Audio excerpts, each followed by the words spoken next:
That water stinks, doesn't it?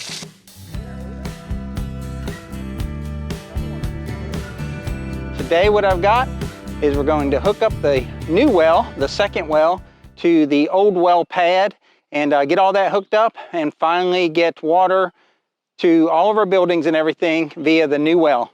Got this little short 4x4 in the ground, and we've got electrical going down to the well pump. But what we need to do is run underground wire from here over to the well pad. So we're gonna put a box here, electrical box here, and just a sweep, because it's direct barrel wire. We don't actually have to put it in conduit, but we're gonna protect the wire when it's above ground. So that's what we're gonna try and do now. All right.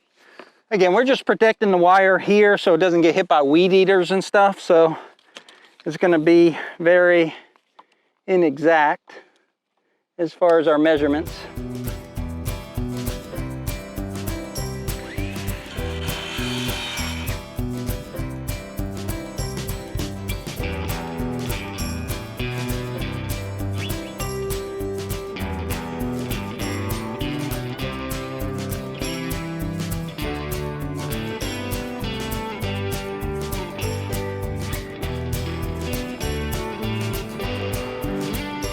We're gonna clean the trench out so we can lay that direct burial wire right next to the water pipe.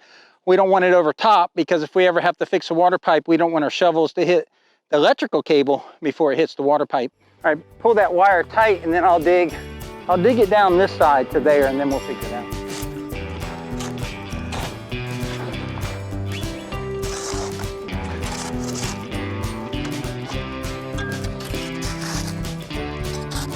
Okay, we cleaned out the side of the trench and we got the wire to there. What we're gonna do is, you see the electrical conduit there, we're gonna thread the wire through that conduit through 3 elbows and then come up through this 4-inch right here.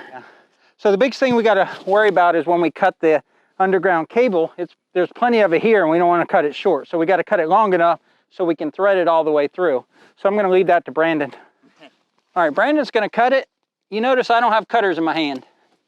Ah, there you go, it's all on Brandon.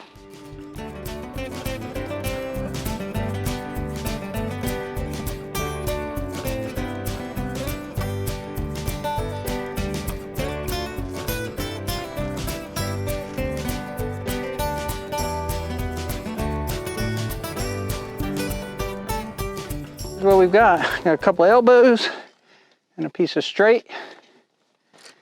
And then we come in that 4-inch hole, and then Brandon has a piece of flexible conduit for the rest.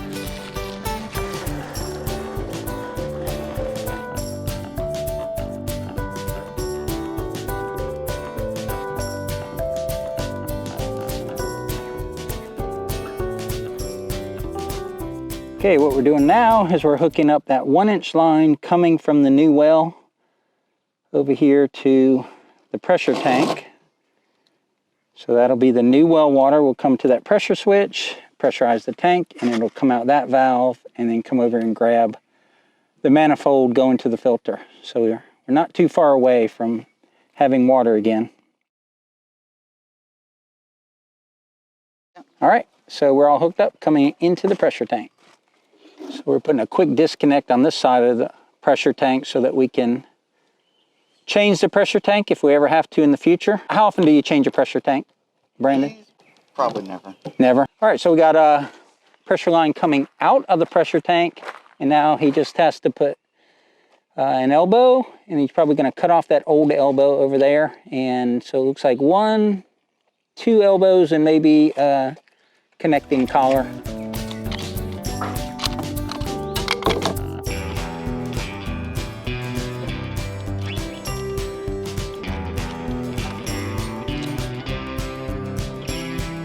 All right, the glue on the last 2 elbows, that's going to connect us up, and then we'll just need to do electrical.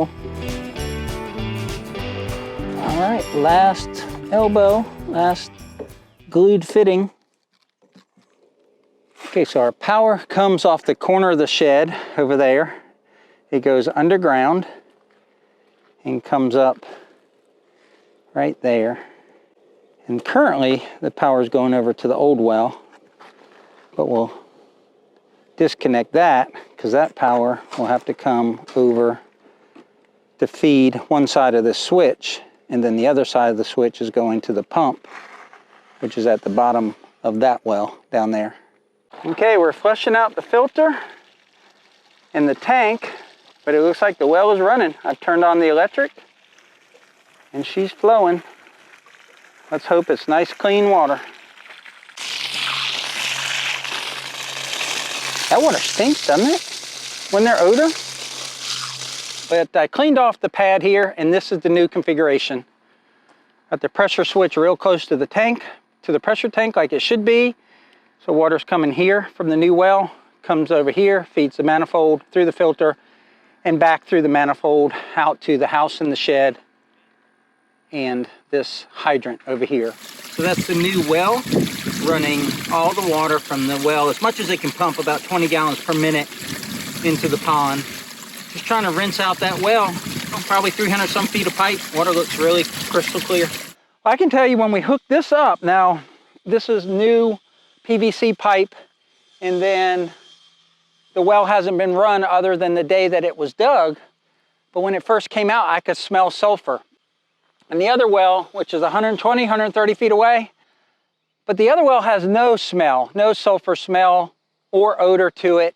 And here's a well in a different type of rock. It hit more of a sandstone than a limestone, just totally different way that it drug. It's a little bit shallower, and it's uphill, and it has water that has some sulfur smell to it. Now, I went in the house and turned on the faucets, and you can smell it there, and it's not overpowering and it's not bad, and I think it's something that you could get used to, but a sulfur filter is $1,500. So all of that to say, that's how important good clean water is. When you have property, if there's a well on it already, check it out, see if you have good water, and that is huge. We're not gonna have much more than the investment of one well in this property, but right now we have the new well with potential sulfur smell and taste hooked up to the house, in our house that's gonna get built. So pick your poison, sediments or sulfur. But it is what it is. We're not gonna drill a new well. I'm gonna run this well for a couple days and just really run it off real good and just see as it draws in new water, if the new water that it brings in a more powerful sulfur odor and taste, or if it clears up. Unless something bad happens, we're going with this well here. But I just wanted to throw that in there. Water is very important. Now let's jump on the excavator and fill in this trench.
I elected not to grab the excavator. It's just too much trouble to get that out of the shed. So I just grabbed the tractor and backbladed that.